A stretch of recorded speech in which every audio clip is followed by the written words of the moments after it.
ஜனாசா விழுந்துட்டா ஜனாசாவுக்கு பக்கத்தில் இருக்கிறவங்க என்ன செய்யணும்?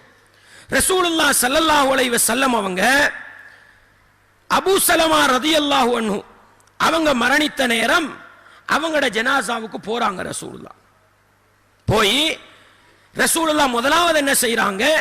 இந்த கண்ணை அப்படியே கசக்கி மூடி விடுறாங்க.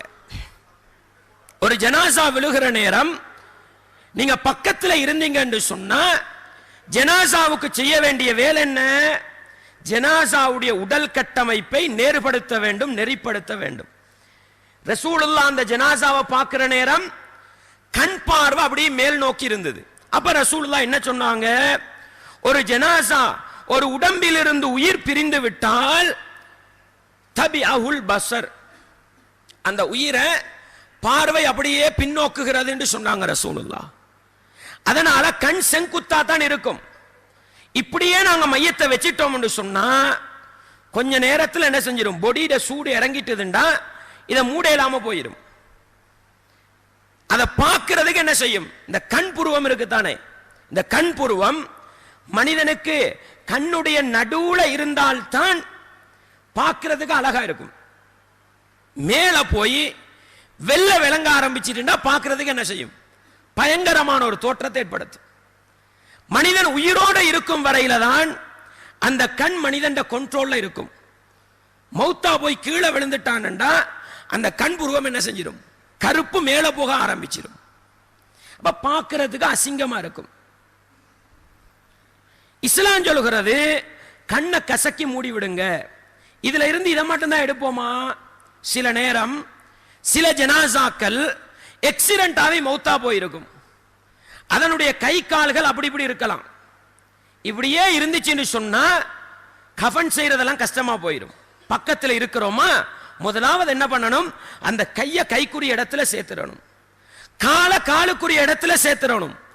இந்த ஒரு ஒழுக்கத்தை தான் ரசூலா என்ன பண்றாங்க? அந்த இடத்துல நமக்கு சொல்லி தராங்க. எனவே ஜனாசா ஒன்று விழுகிற நேரம் பக்கத்தில் இருந்தா அந்தந்த உறுப்புக்களை என்ன செஞ்சிடணும்? அந்தந்த அமைப்புல வைக்கோணும். இல்லை என்று சொன்னா அதை கஃன் செய்யறது, குளிப்பாட்டுறது, சில நேரம் சில முள்ளுகளை உடைக்க வேண்டியும் வரும். அப்படியே இருந்துச்சுன்னு சொன்னா, இப்படி இருந்தாருன்னு வைங்களேன், சில நேரம் நீங்க நேராக்குற நேரம் கட்டஸ்ன்னு என்ன செய்யலாம்? முள்ளு கூட முறிஞ்சு போயிடலாம். அதனால இஸ்லாம் சொல்லும் அதை நெறிப்படுத்தணும். பெரும்பாலும் இந்த கண் எல்லோருக்கும் செங்குத்தா நிற்கும். கண்ணை மூடிவிட்டு ரசூலுல்லாஹ் ஒரு துவா ஓதினாங்க.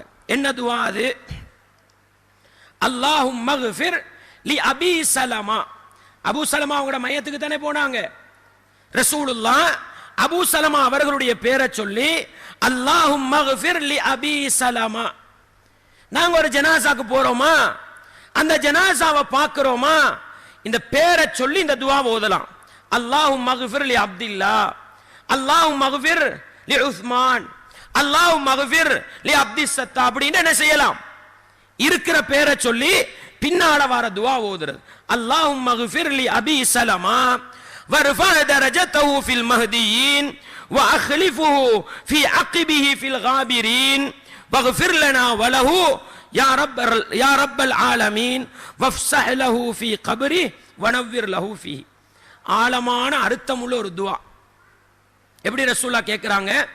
இறைவா, அல்லாஹ்வே அபூ சலமாவுடைய பாவத்தை மன்னித்து விடு, நேர்வழி பெற்றவர்களோடு சேர்த்து அவருடைய அந்தஸ்தை உயர்த்தி விடு, அவருக்கு பிறகு நல்லதொரு சந்ததியை வைத்துவிடு, வக்ஃபிர் லனா வலஹு யா ரப்பல் ஆலமீன்.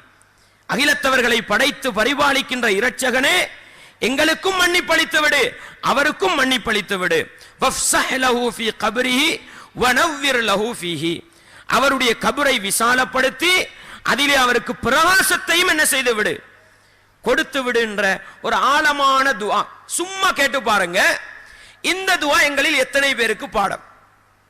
நாளைக்கு வாப்பா மௌத்து, வாப்பாக்கு பக்கத்துல போய் நின்று அல்லாஹும்ம ஃபிர் லி அபி வர்ஃபா தரஜதஹு ஃபில் மஹ்தியின் வ அக்லிஃபு ஃபி அக்பி ஃபில் காபிரின் என்று. அன்பார்ந்த இஸ்லாமிய சகோதரர்களே, அல்லாஹுவின் நல்லடியார்களே, நாங்கள் சிந்தித்து பார்க்க வேண்டும். நாளைக்கு என்னுடைய தந்தை மரணித்து விடுகிறார், என்னுடைய நானா, என்னுடைய தம்பி, என்னுடைய இரத்த உறவு மரணிக்கிறது, நான் பெற்றெடுத்து வளர்த்த என்னுடைய பிள்ளை மரணிக்கிறது. இந்த துஆவை பார்க்கிற நேரம் சொல்லுகிற நிலையில் எங்களுடைய சுன்னாவில் ஆர்வம் இருக்கிறதா? எத்தனை பேர் மனனம் செய்து வைத்திருக்கிறோம்? எனவே சகோதரர்களே, வெறுமனே பயான் நிகழ்ச்சிகள் கேட்பதும் இஜ்திமாக்கள் வைப்பதும் அதிலே கலந்து கொள்வதும் நோக்கமல்ல.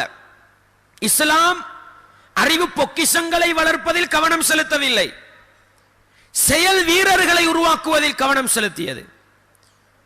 அந்த அடிப்படையில் இன்றைக்கு நானும் நீங்களும் இந்த மஜ்லிஸுக்கு வந்தது இஹ்லாஸோடு, இந்த மஜ்லிஸுக்கு வந்தது நல்ல ஒரு மாற்றத்தை நோக்கி செல்வதற்காக என்றிருந்தால் இந்த துஆவை ஒரு தடவை சொல்லி பாடமாகாது. ஒரு முடிவுக்கு வருவோம். நான் இந்த துஆவை மனனம் செய்து வைத்துக் கொள்வேன்.